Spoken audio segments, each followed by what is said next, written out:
Assalamualaikum warahmatullahi wabarakatuh. Bismillahirrahmanirrahim. Ini cerita ya, sebenarnya saya di sini tuh lama sekali sama Profesor Zaini. Saya mau curhat tentang seni ya, seni memaknai Quran. Ada ulama yang cari aman. Jadi kalau nafsir Yasin, Alif Lam Mim ya wallahu a'lam. Dan itu bagus karena ya siapa yang nggak tahu kalau wallahu a'lam. Ada yang nekat itu nebak-nebak. A itu apa, lam itu apa, mim itu apa. Ini ya tepak-tepakan, bisa dianggap klenik, bisa dianggap dukun. Tapi dari sekian tafsir itu saya cenderung ngikuti teori umum bahwa andaikan Anda orang Indonesia, kalau mau menjelaskan anak-anak, ini saya beri penjelasan A sampai Z, A, B, C, D gitu. Jadi memaklumatkan bahwa kita akan mengkaji itu secara tuntas. Mungkin dalam kultur kita, tak terang no A sampai Z, tak delok mulai rambut sampai sikil, sudah saya lihat mulai rambut sampai kaki. Nah, jadi itu ibaraton anil idhoh bikulil wuduh. Jadi itu dianggap penjelasan yang begitu detail. Sehingga Alif Lam Mim itu ya dianggap kayak pokoknya Quran ini menjelaskan ABCD. Itu mukhatabnya, itu pasti paham maksudnya demikian. Terus kedua menyangkut apakah yang dingendikakan Allah, yang difirmankan Allah itu mewakili atau kuliah. Kuliah itu mewakili totalitas. Misalnya begini. Kalau kita nikah sama perempuan, misalnya namanya Sri gitu. Bisa saja punya adik namanya Dwi atau punya mbak namanya Dwi. Lama-lama kadang misalnya kita nyesal sebagai manusia. Kok cantik adiknya itu atau cantik mbaknya itu. Kemudian Islam melarang wa antasma'u bainal ukhtaini. Kamu tidak boleh menikahi dua bersaudara secara langsung. Tapi itu pun kalau kamu anggap sebagai panduan hukum itu bahaya. Karena melahirkan pertanyaan gimana kalau ponakan dan buliknya. Jadi kita nikahi istri, buliknya masih cantik, terus kita nikahi juga boleh enggak? Sebab itu zaman Rasulullah SAW ketika baca ayat wa antasma'u bainal ukhtain, zaman itu Nabi menambahkan juga kamu enggak boleh nikahi perempuan plus buliknya. Sehingga wa antasma'u bainal ukhtain itu dianggap ibaratun an hurmatil jam'i bainal mahromen, itu dianggap pelarangan menikahi dua perempuan yang ada unsur apa? Mahram. Lalu pertanyaannya, kenapa Allah hanya menyebut dua saudara? Karena yang potensi masih sama-sama cantik ini dua saudara. Jadi Allah tidak perlu melarang wa antasma'u bainal mar'ati wa jaddatiha. Karena kalau itu kan orang-orang agak-agak waras kan kira-kira gitu, masa tertarik cucunya karena umur 17 juga tertarik mbahnya yang 80 tahun. Kira-kira tidak usah dilarang juga nggak kepikiran kan gitu. Tapi kalau saudara kan kepikiran. Makanya banyak kalau mbaknya mati, wong Jawa itu ngeduni, mbaknya meninggal terus nikah adiknya. Kadang adiknya meninggal juga nikah adiknya lagi. Itu kalau orang tuanya masih nikah bisa habis anaknya. Saya pernah punya teman tuh mbaknya dinikahi mati, nikahi lagi adiknya mati. Lu adik ketika mau dinikahkan lagi, saya tantang itu habis anak kamu kalau gitu. Nah, sehingga kita yang nekuni fikih itu tahu antasma'u binal ukhtan itu bukan harus ukhtan. Ya, makanya atas ulama mengingatkan bahayanya berpegangan Quran nggak didampingi ulama karena nanti akan bilang yang diharamkan Quran itu al-jam'u bainal ukhtain, hanya mengumpulkan dua saudara, berarti sama bulik bude boleh sama mbah boleh, itu bahaya sekali. Karena memang zaman itu Nabi hanya menambahkan wala bainal mar'ati wa ammatiha wala bainal mar'ati wa kholatiha, juga nggak boleh menikahi perempuan plus bulik baik dari bapak maupun bulik dari apa? Ibu. Nabi zaman itu tidak menambahkan wala bainal mar'ati wa jaddatiha karena dikira itu normalnya orang pasti tidak kepikiran nikah perempuan plus banyak karena umurnya pasti terpaut jauh. Kemudian ada lagi misteri tafsir yang pasti ulama itu beda. Misalnya begini, dalam cerita-cerita karomatul aulia, dan kita yang nekuni ilmu itu kita percaya. Soal yang nggak percaya ya monggo, ini karena tidak Quran dan hadis. Ketika seorang Nabi Muhammad SAW di alam arwah, karena di hadis Mi'raj Nabi juga sering ketemu para nabi, di antaranya ketemu Nabi Musa, ketemu beberapa nabi. Itu hadisnya sahih bahwa Nabi sering ketemu para nabi di alam arwah. Dan ini punya efek di kitab tafsir nanti. Ada ayat tentang pertemuan Nabi Muhammad SAW dengan Nabi Musa. Singkat cerita di kitab-kitab wali diterangkan, suatu saat Nabi itu dikomplain oleh Nabi Musa karena beliau ngendikan ulama ummati ka'ambiya'i Bani Israel. Kualitas ulama umatku itu sama dengan kualitas nabinya Bani Israel. Ini kan memancing sentimen. Kata Nabi Musa, benar saja masa saya nabi kok disejajari ulama gitu. Disejajari ketua direktur studi Quran kan nggak terima. Masa saya nabi setara dengan LC MUI kan nggak terima. Dan itu menurut saya bagus Nabi Musa nggak terima. Itu saya sendiri juga nggak terima gitu. Akhirnya buktinya apa? Dalam cerita wali itu dipanggillah lagi Imam Ghazali. Di cerita wali itu kata Imam Ghazali, nama kamu siapa? Ana Muhammad bin Muhammad Al-Ghazali Atusi Asyafi'i. Jawabnya panjang sekali. Ana Muhammad bin Muhammad Al-Ghazali Atusi Asyafi'i. Terus Nabi Musa, loh saya tanya nama kamu cerita bapakmu, mbahmu, madhabmu, daerah kamu. Terus kepanjangan, tanya nama kok ngomongnya panjang. Kata Nabi Musa, kata Imam Ghazali, Anda juga gitu di depan Allah yang hanya tanya wa ma tilka biyaminika ya Musa. Anda jawabnya kepanjangan qala ya asoya atawakkau 'alaiha wa husyubiya ala ghanami wal yafiha ma'aribu ukhra. Padahal Allah tanya yang dibawa kamu oleh tangan kanan itu apa Musa? Ini tongkat saya Gusti, tak pakai gini, tak pakai gini, tak pakai gini. Masih ada dan lain-lain wal ya ma'aribu ukhra dan masih banyak kepentingannya. Akhirnya Musa itu sadar. Ini di depan Allah yang Maha Tahu. Itu aja engkau beri penjelasan berlebih, apalagi saya depan jenengan. Singkat cerita di cerita itu Nabi Musa, ya betul, umat kamu memang pinter-pinter gitu. Pokoknya dia ngakui, beliau ngakui. Tapi dalam perspektif ilmu Thariqah, tafsiran seperti itu tidak diikuti. Yang diikuti adalah kalau kita ketemu rektor, misalnya Nyuwun Sewu, Satpam dipanggil rektor atau dipanggil ketua badan wakaf atau menteri dipanggil presiden atau murid dipanggil guru, itu kan bawaannya grogi.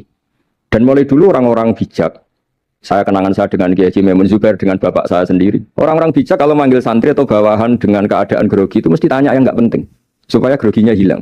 Iya mau nang jalan macet, gimana di jalan tadi macet?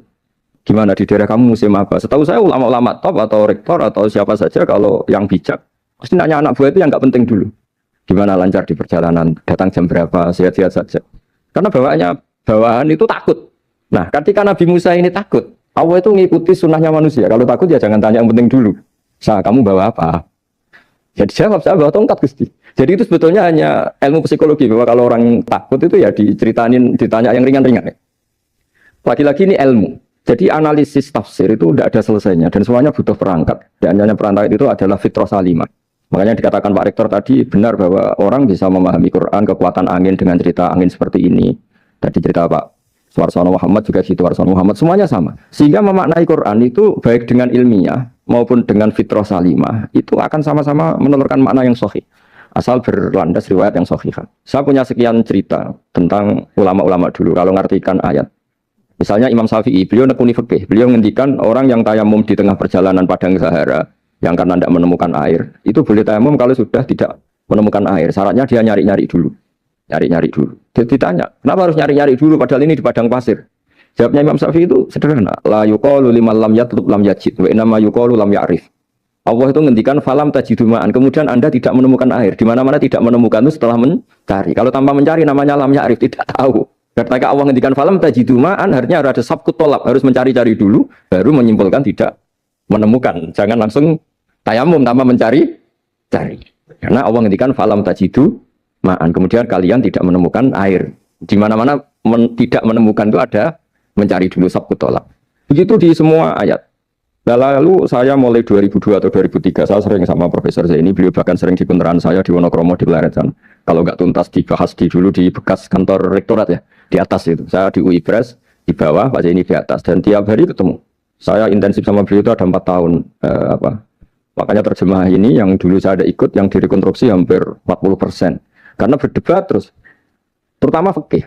Akhirnya kita misalnya, ini curhat ya supaya sekaligus lapor ke Profesor Quraish Shihab apa yang kita lakukan. Jadi UI sudah lama sekali menerbitkan tafsir Quran, pernah induk kemenak, juga pernah setengah induk setengah ikut, juga benar-benar akhirnya mandiri. Semoga perhitungannya bukan pasar, tapi semoga, saya tidak tahu kalau hitungannya pasar itu tidak wilayah saya, tapi semoga tidak lah.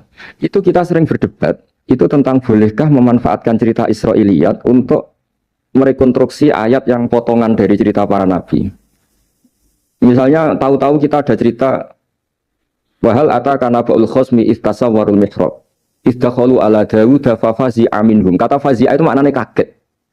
Itu kalau kita misalnya kamu apa tahu orang-orang yang melompat pagar kemudian Nabi Dawud ini kaget.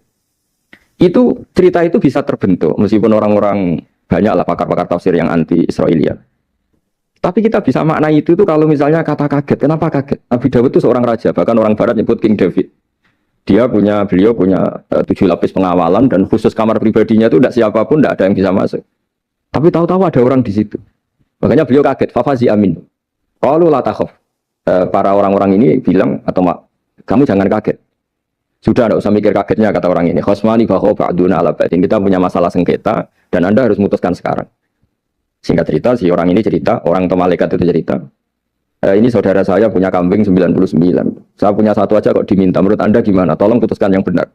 Abu Dawud langsung marah. Wah, kamu itu dolim betul. Sudah punya 99, minta yang satu. Kamu dolim betul. Ngawur betul kamu.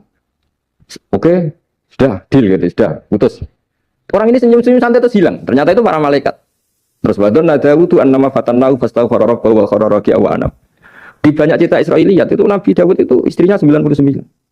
Tapi kurang lengkap kayak nggak ada yang seperti itu. Jadi walhasil di cerita itu ada Imro'atu Uria terkenalnya itu yang Nabi Daud itu kepikiran menikahi itu. Singkat cerita akhirnya Uria ini meninggal, akhirnya dinikahi Nabi Daud. Akhirnya beliau istighfar karena merasa salah. Saya masih ingat ketika Profesor Zaini. Ketika tak tanya, kenapa sudah punya 99 masih ingin yang satu? Gak ada yang seperti itu. Tadi namanya bawaan rakus manusia itu tetap aja gak ada yang seperti itu. Nah pertanyaannya, bolehkah puzzle ini ya kita rangkai dengan cerita Israiliyat? Yang Israel ini bisa iya bisa enggak, kata Nabi zaman Sugeng, la tusaddiquhum wa la tukadzibuhum. Kamu ya jangan bilang iya, jangan bohong karena dari cerita-cerita Israiliyat. Tapi jangan juga bilang takdzib, bilang mendustakan, jangan-jangan benar. Nah, kita yang nekuni tafsir itu bingungnya ya. Makanya saya tadi sebenarnya bilang Pak Fajar bingung itu kalimat madhin itu muji. Memang bagusnya orang ilmuwan itu bingung. Kalau ilmuwan PD itu udah ilmuwan namanya, orang nekat itu. Ilmuwan itu harus satu teori diuji dengan teori yang lain, diperbandingkan terus menyimpulkan saat ini saya memutuskan demikian. Tapi entah suatu saat itu khasnya ilmuwan karena dia harus mikir terus itu. Masih banyak yang seperti itu. Akhirnya ya kita nafsiri ya. Ya pokoknya kalau orang sudah punya 3 kok minta yang punya 1 ya rakus lah gitu aja sudah. Apa itu peristiwa perempuan, apa peristiwa harta, peristiwa jabatan. Jadi kalau sudah punya jabatan 1 kok ingin jabatan yang lainnya, anggap saja rakus gitu aja. Terus lalu itu simbol. Makanya ini terus pertanyaannya. Ini apakah simbol ibaratun anman itoma, bahwa Allah nggak suka toma, atau memang itu fakta? Nah hal-hal seperti itu yang kita terus menekuni. Kemudian yang ketiga misalnya kita ini sebagai cucu yang kurang baik. Setiap kita pidato cerita dosanya Nabi Adam diusir dari apa? Surga. Dan saya itu orang yang insya Allah disayang Nabi Adam. Saya termasuk cucu yang baik. Di mana-mana saya cerita. Nabi Adam itu keren meskipun diusir dari surga. Karena Nabi Adam itu diusir dari surga itu bukan karena dia kepencut sajaratil khuldi. Itu enggak. Jadi ceritanya gini. Kata Allah, Adam kamu boleh makan apa saja. Kecuali 1 pohon ini. Kamu jangan makan buahnya. Nabi Adam nurut. Nah terus banyak kiai yang cerita. Gara-gara dirayu istrinya. Terus akhirnya cerita. Jeneng wong lanang bukan pesane wong wedok. Kata istrinya. Tuhan yang benar aja, masa semuanya boleh kok, 1 aja gak boleh. Cara lomo gak menisan gitu, cara Jawa itu ya kalau sudah semuanya boleh, yang lebih mewah pun boleh kok ini 1 gak boleh ini. Paling itu iseng maksudnya, sudahlah dicoba aja. Nah karena Nabi Adam itu merasa gak nyaman, ada yang diredaksikan fa'akala itu makan. Tapi kalau makan gak juga karena gak nekat, karena beliau merasa gak nyaman, makanya sebagian diredaksikan dzaqo itu ngicipi saja karena gak nyaman. Sehingga lafadz akala dimaknani dzaqo juga dimaknani akala dalam konteks ini. Tapi di tafsir Ibnu Katsir diterangkan, kata kuncinya itu bukan di akala atau dzaqo, tapi waqa sama huma inni lakuma laminan nasihin. Jadi Nabi Adam itu ketemu iblis, setan. Terus iblis ini bilang, wallahi demi Allah, larangan itu sudah dicabut dan sekarang Anda boleh makan itu. Atau apalah sumpahnya iblis merayu itu. Ketika Allah tanya, ya Adam kenapa kamu makan sajaratul khuldi padahal sudah saya larang. Ini hebatnya Nabi Adam, waqa sama huma. Wa izzatika ya Rabbi, ma adzunnu anna ahadan yaklifu bika kadiban. Wa izzatika ya Rabbi ma adzunnu anna ahadan yahlifu bika kadiban. Misalnya saat kita punya teman yang biasa bohong dengan kita. Oke, biasa bohong kita tidak percaya. Tapi kalau teman itu bilang gini, kamu dipanggil rektor. Misalnya saat santri kamu dipanggil Mbah Maimun. Bawaannya orang takut karena bawahan tadi. Itu pasti tidak ngecek lagi meskipun yang cerita ini orang bohong, biasa bohong. Tapi ini dipanggil rektor, dipanggil ketua badan wakaf, ketua yayasan badan wakaf. Kan pikirannya tuh waduh. Mendingan coba-coba lah daripada bawaannya tuh tidak mikir langsung. Ketika nama engkau disebut ya Allah, ketika nama engkau disebut, wallahi saya ini benar kata iblis. Saya tidak kepikiran wa izzatika ma adzunnu anna ahadan yahlifu bika kadiban. Saya tidak pernah mengira ada seseorang atau makhluk siapapun yang ketika menyebut engkau kemudian dia bohong. Mencatut nama presiden itu buat orang fasik kan ya takut, nyatut nama rektor buat orang nakal pun takut. Apalagi ini nyatut nama Allah, ini Allah sudah bilang kamu boleh makan ini. Nah, barokahnya jawaban itu sumastabahu rabbuhu fataba ali wahada. Nabi Adam saat itu juga jadi al-mujtaba, dia orang pilihan. Ya, ini saya termasuk cucu yang baik karena meneruskan cerita sampai sempurna ini. Jadi mohon para kiai, para balik yang cerita Nabi Adam dosa itu mohon tobatlah, kasihan tuh mbah kita, anu ceritakan dosa nih, Pak. Dosa kalah mbek wedok semacam-macam lah, itu kasihan lah. Bacanya harus urut. Wa asa adamu rabbahu fahuwa tapi sumastabahu rabbuhu fataba alaihi wahada. Jadi lengkap lah, jangan cerita dosanya tok. Terus disimpulkan, mbah kita aja dosa, apalagi kita sudah salah ngambil dalil, dipakai justifikasi. Gitu. Nah, hal-hal seperti ini itu kita sering debat sama Pak Zaini ya, debat ilmiah, karena kita yang ada ayat potongan-potongan tadi itu tidak bisa merangkai kalau tanpa memanfaatkan dengan tanda kutip itu memanfaatkan kisah-kisah Israiliyat.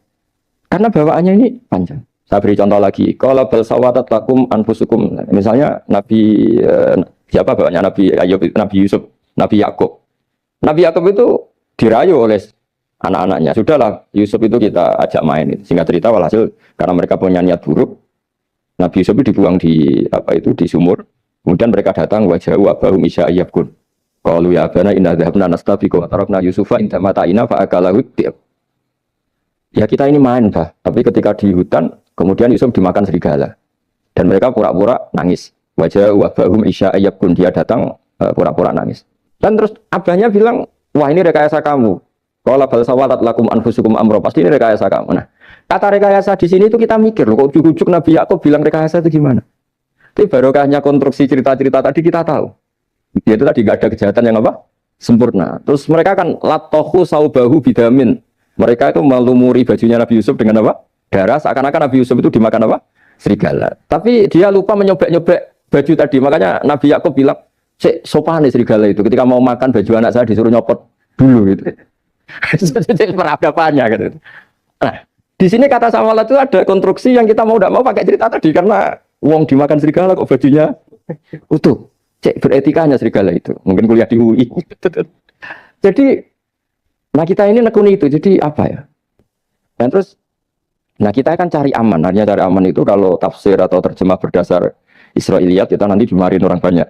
Tapi tidak juga kita kadang-kadang mau tidak mau karena ada kata yang tersembunyi.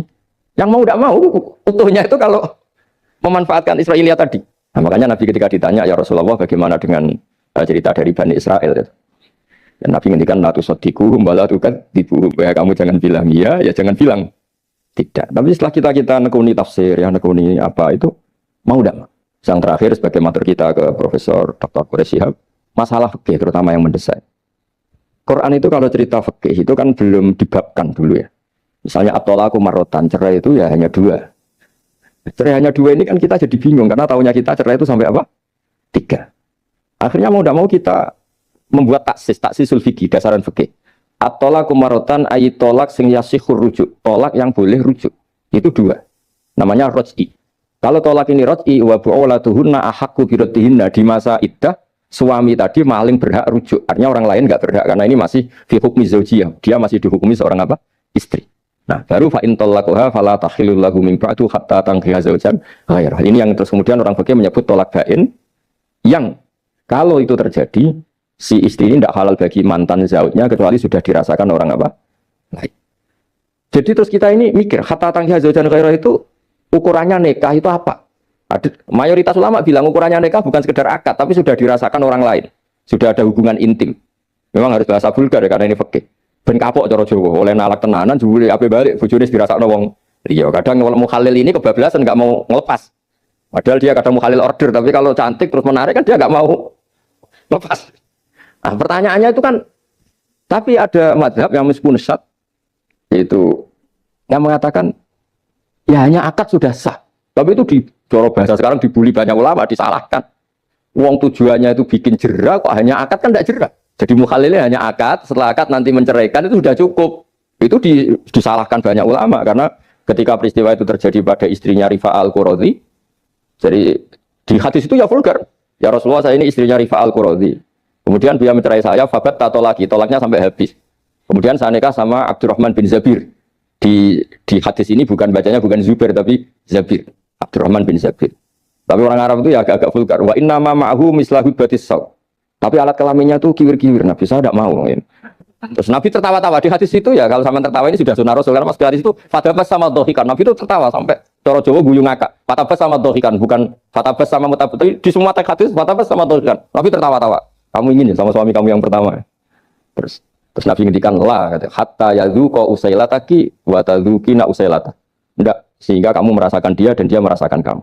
Sehingga ulama mengatakan hatta tangtiha zaujan ghairah adalah sampai hubungan suami istri untuk menjadi mukhalil yang maksud saya di sini juga matur sama rektor sama ketua badan wakaf ini nggak gampang amanati jadi direktur. Makanya Pak Fajar minder itu sudah benar.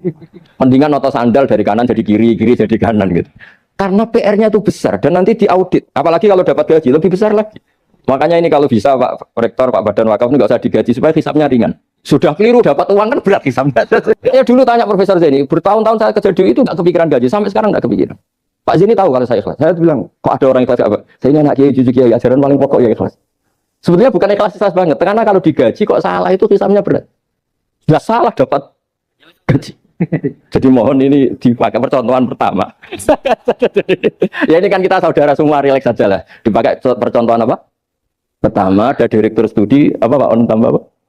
Tambah gaji ya. Tambah follow sih kata ketua DPPAI ini ya. Jadi ini semua matur kita ke Profesor Quraish Shihab sebab beliau nanti bisa ngendikan. Saya termasuk orang yang sangat hormati beliau dan insya Allah nanti saat tanggal 6 April atau apa juga mau sowan beliau. Dan beliau juga sering curhat, saya juga sering baca tafsir Al-Misbah beliau di Muqaddimah. Dan rata-rata ya curhat. Mau tahlili efeknya gini, mau duit. Karena memang kita ngadepin teks yang umurnya sudah hampir berapa? 1000, berapa Pak Tamjid? 1400 berapa? PSG 1400 berapa? Tapi tadi dari, makanya kan kita kalau nerjemah, terus saya diantara yang saya usulkan ke Profesor Zaini saat itu, saya mau ikut tim asal ada catatan kaki, terus ada beberapa tambahan catatan kaki supaya tadi wa antas mau binal ukhten itu kalau kita misalnya kita kembali ke Quran hadis, Quran saja. Nah kalau ke Quran saja yang diharamkan wa antas mau binal ukhten, padahal di sini juga wala binal mar'ati wa ammatiha wala binal mar'ati wa kho. Terus kita sebenarnya ingin nambahi wala binal mar'ati wajad jadi tapi kan kayaknya enggak kepikiran, ada orang kok. Tapi kalau mbak atau adik itu kepikiran kan? Karena kalau ketemu temannya kan saya sering punya teman yang dapat dua-duanya teman saya. Kok kamu nikah yang ini juga sajane ayu Mbak Yunis dirabi wong. Ya atau yang ayu adiknya juga, wah saya keduluan sajane aku lak incer adik. Ambek bapaknya dijokno Mbak Yunis. Lah yang potensi masih begitu itu kan saudara kan. Makanya ini yang dilarang Allah antas mau benal ukhten karena yang potensi masih ada rasa ya benal ukhten. Tapi bukan berarti yang lain boleh. Makanya hadal jam'u al muharram wa ibaratun an hurmatil jam'i benal mar'aten sing ada hubungan nasab. Jadi tidak harus antara apa? Saudara, tapi dua perempuan yang ada hubungan apa? Nasab. Yang andai kan salah satu itu lelaki gak boleh kawin, maka dua perempuan ini tidak boleh tahta rajulin wahid. Terus kemudian ulama bikin kaidah itu ya, dua perempuan yang andai kan salah satu ini kok lelaki gak boleh kawin, maka tidak boleh dikumpulkan oleh satu lelaki finikahin wahid. Misalnya sepupu itu kan andai kan misalnya kamu nikahi Dwi punya sepupu Sri, dari awal kan sepupu itu boleh nikah. Maka andai kan kamu poligami dengan cara seperti itu kan nggak masalah. Yang masalah itu apa? Dua perempuan yang andai kan salah satu itu lelaki nggak boleh apa? Nikah, berarti dua perempuan ini tidak boleh tahta rajulin wahid. Artinya benal ukhten ini dianggap ibaratun angkada. Kalau dalam bahasa Balaghah disebut itlaqul ba'di wa iradatil kul. Yang disebut sebagian tapi maknanya utuh. Nah hal-hal seperti itu memang berat. Makanya ini direktur sudah nyerah itu. Tapi lebih gampang nyerah lagi kalau nggak dapat gaji. Karena kalau nyerah tok gajinya diterima itu kayaknya gimana gitu.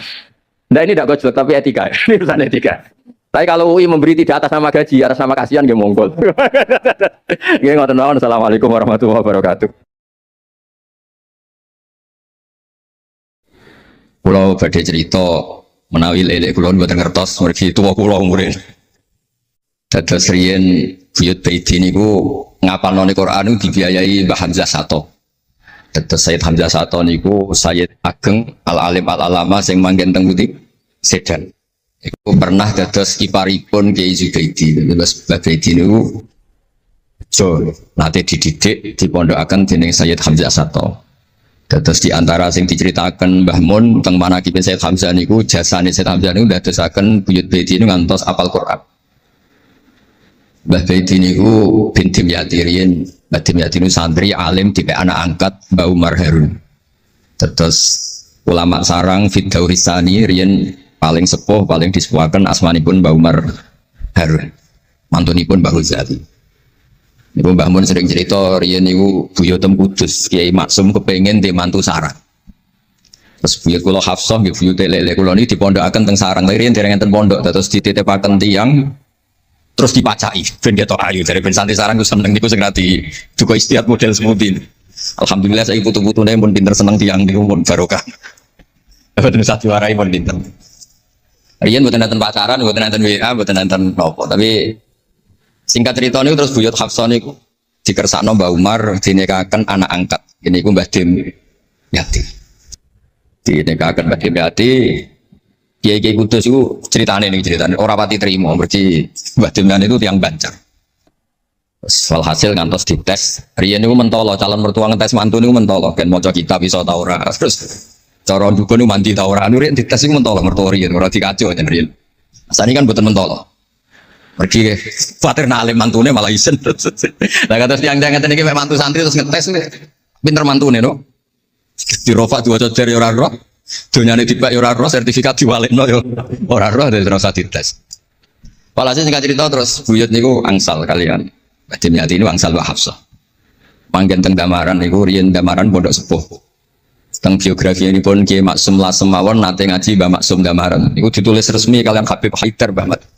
Tetes Habib Haidar bin Hasan bin Sodaqah bin Zaini Tahlan. Niku nulis biografi ini Mbah Maksum. Niku termasuk nate ngaos Mbah Maksum Damaran.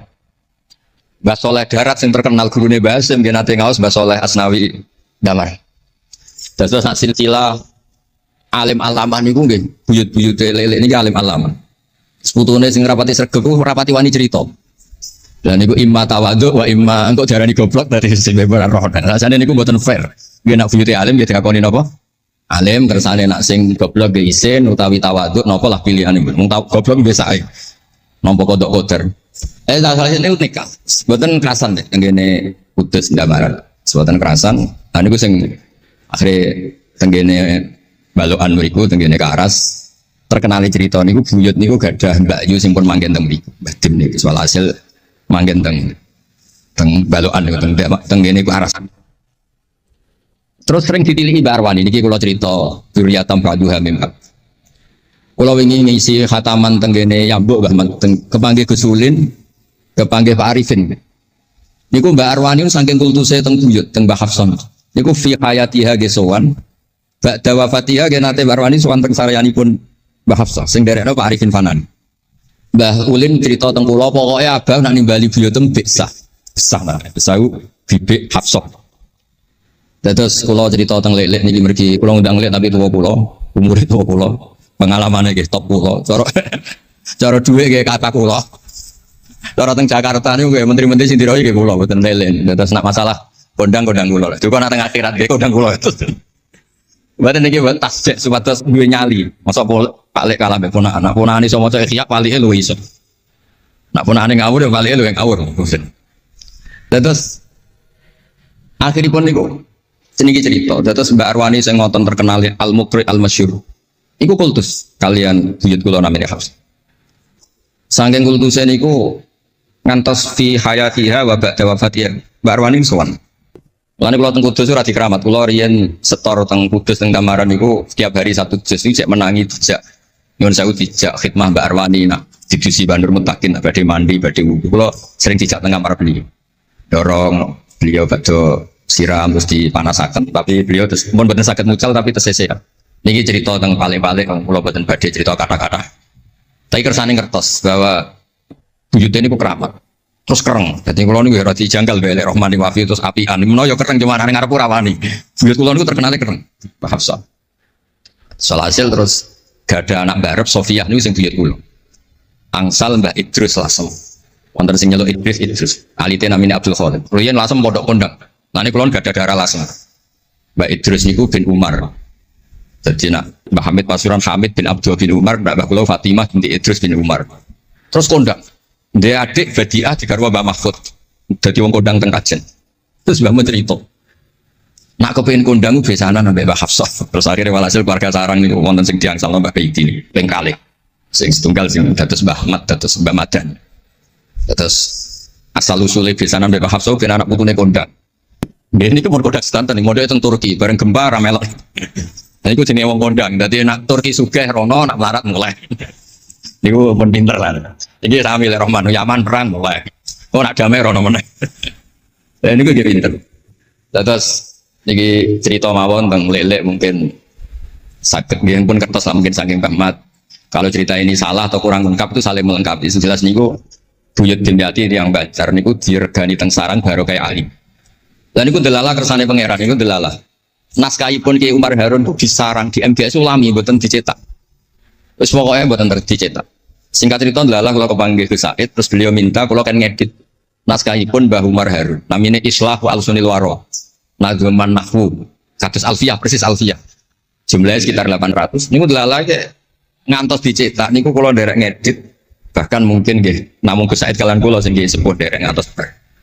Maksudnya delalah naskah sing gadane buyut kula Ki Dimyati tipe anak angkat Mbah Umar Harun Ini kalau derek nyetak, derek ngedit, derek macam-macam ngantos kelar ngantos dicetak. Dan ini nunjuk nona pangeranu kepengen sedanten itu sama. Ya yang silu nama amarallah di ayu orang baik itu orang yang menyambung sesuatu yang harus nopo disambung. Nah kenapa saya cerita sanad seperti ini? Supaya ngertos nak Islam niku buatan berdiri sendiri, tidak hidup di ruang yang kosong.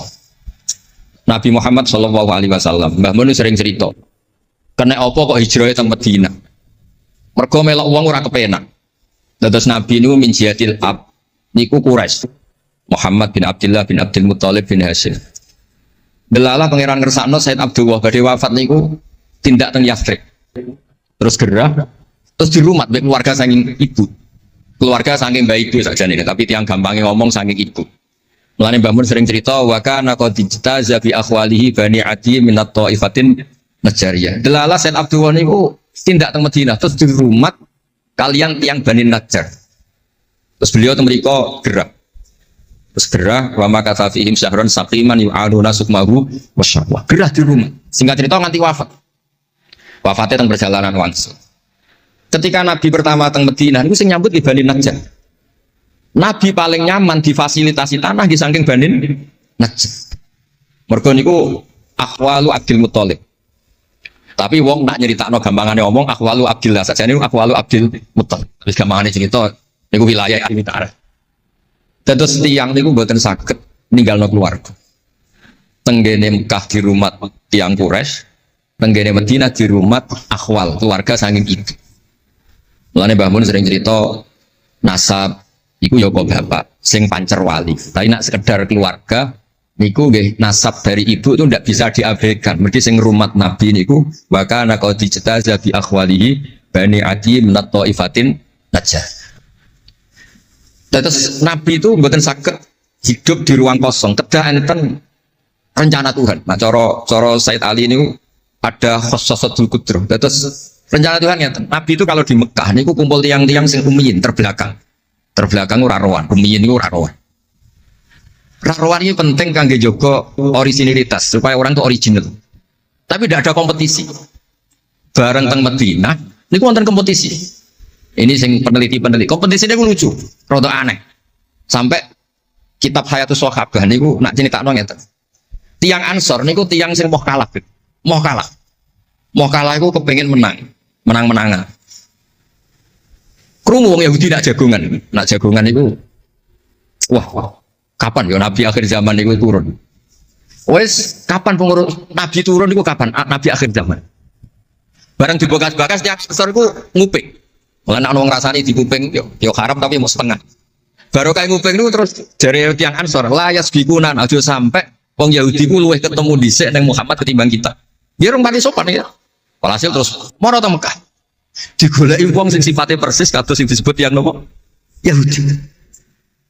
Bareng ketemu teng al-mausimul haji atau mausimul haji. Terus ketemu Kanjeng Nabi sesuai sifat sing dibahas yang nopo? Yahudi. Terus wong pertama ro Nabi Muhammad niku barokah tema-tema sing diangkat ahli kitab. Mulane disebut alladzina atainahumul kitab